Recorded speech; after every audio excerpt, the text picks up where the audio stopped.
Welcome to ORA Engineering booth. Now I'm going to introduce our new product. This is the lightest titanium e-gravel bike.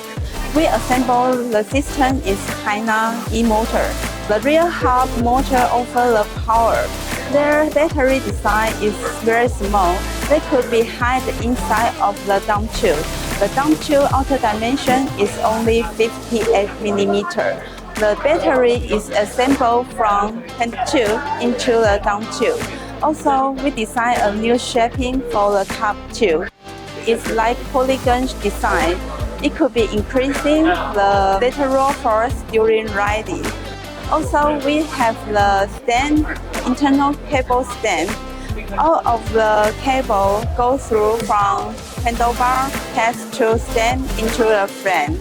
The stand is available for FSA, token, and quick scheme version.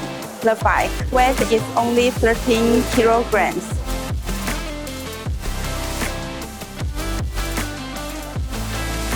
If you like our products, welcome to visit our website. Thank you.